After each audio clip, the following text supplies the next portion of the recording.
teman-teman, kita terima dulu ini. Siapa ini? Orang apa ini? Orang bodoh. Selamat malam orang bodoh. Selamat malam. Malam Pak. Silakan. Salam Pak Yusuf. Shalom. Mungkin Pak Yusuf saya ini dari daerah ya, jadi mohon maaf apa ngomongnya rada belepotan gitu bahasa Indonesianya. Ya, nggak apa-apa. Silakan. Ya, silakan. Ya, begini Pak ya pengalaman saya juga tadinya agamanya Islam ya, cuman sudah lama Pak. Saya itu hidup baru tahun 83 Pak. Pas kebetulan waktu itu ya istilahnya tuh apa orang Islam yang masuk agama Kristen itu bener-bener waduh apa istilahnya ya gimana lah ditekan luar biasa Pak kalau di daerah tuh. Mau bikin KTP susah. Kalau sekarang masih mendingan Pak ya. Sekarang enak. Kalau dulu waduh bener-bener tekan Pak. Bener-bener. Saya bikin KTP Pak sudah 3 kali. Enggak pernah ini, selalu nyangsang terus. Tapi ya puji Tuhan lah. Istilahnya puji Tuhan gimana Pak? Apa saya itu bisa mempertahankan iman saya Pak? Saya bisa bertahan. Banyak pengaruh dari sana dari sini saya tetap. Saya pegang Tuhan Yesus. Amin. Begini Pak. Ya, amin Pak. Begini Pak, kalau kita menghadapi masalah diskusi sama orang seberang, itu orang seberang itu sebelum ini itu susah Pak, susah. Benar, sudah saya pernah alami. Karena apa? Dia itu menganggap orang Kristen itu orang sebagai apa ya istilahnya, orang bodoh lah, orang bodoh. Dia itu menganggap dirinya itu pinter. Dia itu menganggap dirinya mampu. Jadi makanya saya ini ditulis orang bodoh itu. Masih mendingan Pak, kita itu menghadapi mereka itu apa? Saya itu orang bodoh lah. Orang bodoh lah. Makanya kalau dia tanya sama saya itu, kalau saya tidak bisa jawab, makanya saya. Tapi dia itu menganggap dirinya pinter. Tapi kalau ditanya, kalau orang menganggap dirinya pinter, Pak, kalau ditanya nggak bisa itu malu, Pak. Tapi kalau orang bodoh, ya orang bodoh ditanya, saya itu tidak bisa jawab, ya nggak malu. Makanya saya itu Pak, istilahnya tuh ya, saya itu orang awam, Pak, miskin pergaulan, miskin kekayaan, miskin pengetahuan, tapi saya di depan Tuhan Yesus saya itu dilihatnya apa ya? Ya cukup inilah. Makanya kalau saya pernah dialog sama ini susah Pak. Susahnya gimana? Dia itu menganggap dirinya pintar. Baru lihat saya aja, wah, kamu masuk Kristen, kamu itu orang bodoh ya. Kamu tuh gimana bisa masuk Kristen? Masa Tuhan punya anak? Begitu. Sebelum kita, tapi kalau saya apa istilahnya itu pengalaman saya itu masuk jadi pengikut Tuhan Yesus itu bukan apa ya, bukan dari pendeta Pak, bukan dari siapa-siapa. Saya itu apa istilahnya itu apa mempelajari ilmu perbandingan Pak. Jadi yang saya alami itu bukannya apa bersama dengan ini, tapi bersama dengan Roh Kudus Pak. Selalu selalu minta bimbingan supaya Roh Kudus itu selalu menyertai diri saya. Amin.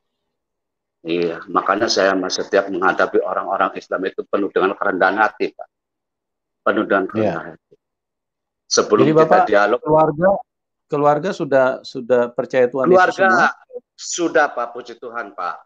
Saya itu kalau cerita masalah sejarah keluarga saya Pak, aduh udahlah nanti kalau ini nanti saya dalam kesaksian panjang banget, Ya. panjang banget ya.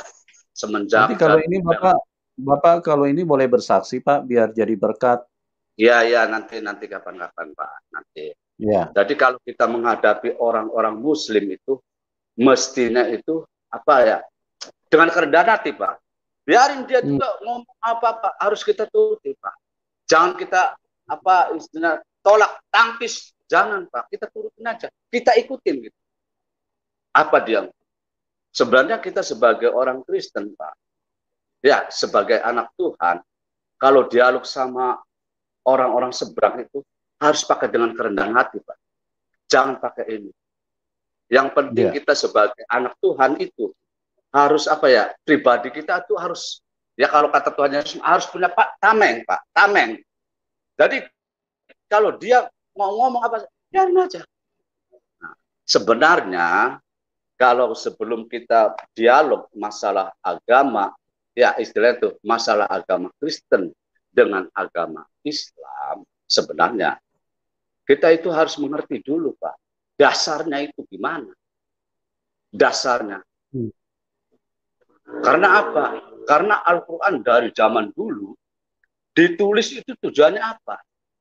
Memang kalau di dalam Alkitab sudah dinubuatkan, dinubuatkan bahwa nanti itu ada nabi palsu. Sudah tidak bisa dielak Pak. Sudah tidak bisa dielakkan. Ada di kitab Wahyu berlambangkan 666. Itu kan melambangkan apa? Jumlah ayat Al-Quran. Jadi itu sudah tidak bisa dielakkan. Nah, kita sebagai pengikut Tuhan Yesus, sebagai anak Tuhan, itu kita harus bisa mengerti. Sebelum kita berdialog itu harus kita ini dulu Pak. Saya sebagai manusia apa ya? Itu ada berapa unsur? Kita sebagai manusia itu ada berapa unsur? Saya nih manusia.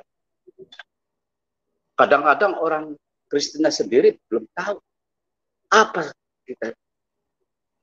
Manusia itu terdiri dari berapa? 3 unsur. Pak.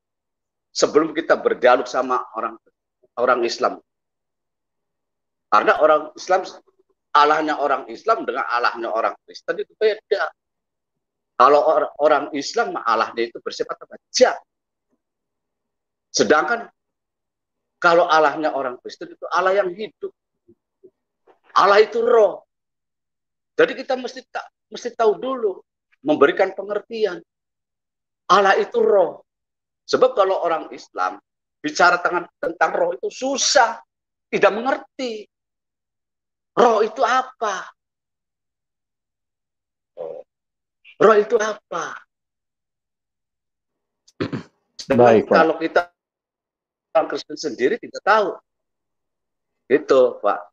Jadi kita itu terdiri dari 3 unsur, Pak ya. Maaf, Pak, sebentar lagi. Kita hidup di dunia itu pertama jasad, ya Pak ya. Jasad, kedua itu jiwa atau nyawa. Ya. Ketiga yaitu roh. Jadi di dalam diri kita itu ada roh. Manusia kalau kita potong lehernya, dibunuh, jasad masih ada, nyawa, jiwa hilang, tapi roh tetap ada kembali kepada Sang Pencipta.